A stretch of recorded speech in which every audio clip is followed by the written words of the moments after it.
बहिणींच्या खात्यामध्ये हप्ता वितरणाला सुरुवात झालेली आहे. महिलांना सन्मान निधी मिळण्यास सुरुवात झाली असल्याचे अदिती तटकरे यांनी सांगितले आहे. अखेर लाडक्या बहिणींची चिंता मिटलेली आहे. तारीख समोर आलेली आहे. लाडक्या बहिणींना नोव्हेंबर आणि डिसेंबर महिन्याचा हप्ता एकत्र मिळणार आहे. पण कोणत्या तारखेला? आज ते निश्चित झालेले आहे. त्यामुळे सर्व लाडक्या बहिणी अतिशय आनंदी झालेल्या आहेत. हा व्हिडिओ खूप महत्त्वाचा आहे. संपूर्ण व्हिडिओ पहा, कारण 3 ते 4 अतिशय महत्त्वाच्या अपडेट्स मी तुम्हाला देणार आहे. या अपडेट्स लाडक्या बहिणींसाठी फारच महत्त्वाच्या आहेत. आपण पाहत होतो की नोव्हेंबर-डिसेंबर महिन्याचा हप्ता कधी येणार? तर लाडक्या बहिणींचा हप्ता पुढच्या सोमवारपासून मिळणार आहे. म्हणजेच येत्या 2-3 दिवसांनंतर वितरण सुरू होणार आहे.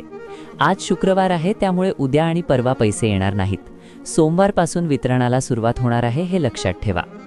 आता या मधल्या 2-3 दिवसांमध्ये तुम्ही काय करायचे आहे ते मी सर्वात महत्त्वाचे सांगतो. कारण या कालावधीत जर तुम्ही आवश्यक कामे पूर्ण केली तर तुमचे नाव 100% यादीत राहील आणि सोमवारपासून होणारा हप्ता थेट तुमच्या खात्यात जमा होईल. पुढच्या सोमवारपासून वितरण होण्याचे कारण म्हणजे 25, 26, 27 आणि 28 या 4 दिवसांमध्ये सुट्ट्या आहेत. क्रिसमसच्या सुट्ट्यांमुळे बँक कर्मचारी आणि संबंधित सरकारी कर्मचारी सुट्टीवर असणार आहेत. त्यामुळे सोमवार, मंगळवार आणि बुधवार या 3 दिवसांतच पैसे वितरणाला सुरुवात होणार आहे. ही सध्या सर्वात मोठी अपडेट आहे. त्यामुळे हा व्हिडिओ जास्तीत जास्त शेअर करा आणि आपल्या लाडक्या बहिणींपर्यंत ही माहिती पोहोचवा. सोमवार, मंगळवार आणि बुधवार या 3 दिवसांत लाडक्या बहिणींच्या खात्यात पैसे जमा होणार आहेत. पुढच्या गुरुवारपासून बँक कर्मचारी, महिला व बाल विकास विभागातील कर्मचारी तसेच इतर संबंधित कर्मचारी सुट्टीवर किंवा निवडणूक ड्युटीवर असणार आहेत. त्यामुळे सरकारने निर्णय घेतला आहे की वितरण सोमवारपासूनच सुरू करायचे. आज नियोजन पूर्ण झालेले नसल्यामुळे आज पैसे येऊ शकले नाहीत. उद्या शनिवार असल्याने उद्याही पैसे येणार नाहीत. आता सर्वात महत्त्वाचा मुद्दा म्हणजे कोणत्या लाडक्या बहिणींना हप्ता मिळणार आहे. मी तुम्हाला 4 महत्त्वाच्या बातम्या सांगणार आहे. या ऐकून तुम्हाला काही आवश्यक कामे करावी लागणार आहेत, जेणेकरून पुढेही लाडकी बहीण योजनेचा लाभ मिळत राहील. ई-केवायसी प्रक्रिया सुरू आहे. अनेक लाडक्या बहिणींची ई-केवायसी आधी प्रलंबित होती. ती आता पूर्ण झालेली आहे. सध्या राज्यात फक्त 30 ते 40 लाख लाडक्या बहिणींची केवायसी बाकी आहे. उर्वरित बहुतेक लाभार्थ्यांची ई-केवायसी पूर्ण झालेली असून तो डेटा आयकर विभाग, आरटीओ आणि बँकांकडे पडताळणीसाठी पाठवण्यात आलेला आहे. या पडताळणीत कोणाकडे 4 चाकी वाहन आहे का, कोणी आयकर भरलेला आहे का किंवा घराचे उत्पन्न 2.5 लाखांपेक्षा जास्त आहे का याची तपासणी केली जात आहे. कारण लाडकी बहीण योजनेचा नियम स्पष्ट आहे.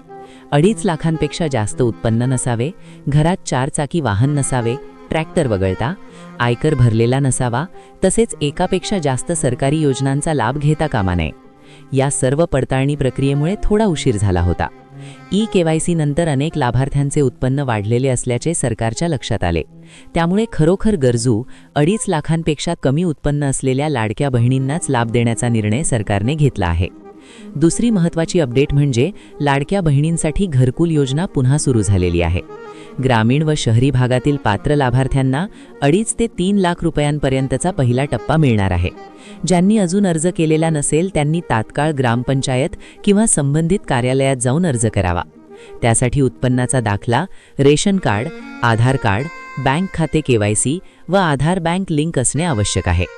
याशिवाय बाल संगोपन योजना सुद्धा महत्त्वाची आहे. ज्या मुलांचे आईवडील नाहीत किंवा एक पालक नाही अशा मुलांना दरमहा 2000 रुपये मिळतात. याबाबत अंगणवाडीत चौकशी करता येईल. म्हणून हा व्हिडिओ अत्यंत महत्त्वाचा आहे. जास्तीत जास्त शेअर करा, चॅनलला सबस्क्राईब करा, व्हिडिओला लाईक करा आणि कमेंट करा. काही प्रश्न असतील तर नक्की विचारा. पुढच्या व्हिडिओमध्ये पुन्हा भेटू. तोपर्यंत जय हिंद, जय महाराष्ट्र.